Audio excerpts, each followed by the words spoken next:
السلام عليكم. الاهلي والزمالك وفي كميه شحن رهيبه ما بين الجمهورين، لدرجه ان الشحن ده طالني انا واصحابي. يا جماعه عاوزين نرتقي شويه. كره القدم في مصر والمجال الرياضي هو دايره مغلقه، محدش بيستفاد منها غير اللي شغال جواها، واحنا جمهور بره الدايره خالص. الاستفاده الوحيده لينا هي الاستمتاع بالفريق، واحنا ما بناخدش حاجه. حتى اللعيب اللي مشي من الاهلي للزمالك او من الزمالك للاهلي هو اللي مستفيد. لازم نفهم ان احنا في عصر احتراف، وكل واحد حر في تحديد مستقبله ايه. في الاخر الجمهورين هم اللي بيقعوا في بعض. لعيبه الكوره في الاول وفي الاخر اصحاب، وبيتقابلوا بره وبيقعدوا وبيهزروا وبيضحكوا. فخلونا نرتقي شويه يا جماعه، كل واحد يشجع فرقته بدون قله ادب ويغلط في حد. محدش فينا ناقص ذنوب. يكسب هنقول له الف مبروك، واللي هيخسر هنقول له هارد لك. كلام ليكوا ولنفسي.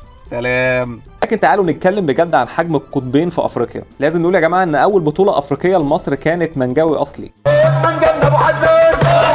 وبعدها اخواتنا في اسماعيليه قالوا يريحوا في الخط حبتين. لكن الاهلي والزمالك من سنه 1982 لسنه 1987 الاهلي خد بطولتين والزمالك خد بطولتين. انت رزمه وانا رزمه. لكن لو انا خدتك من دلوقتي وركبتك آلة الزمن ورجعتك سنة 2004 كان نادي الزمالك هو سيد القارة كلها. نادي الزمالك ده اقوى واحد فينا.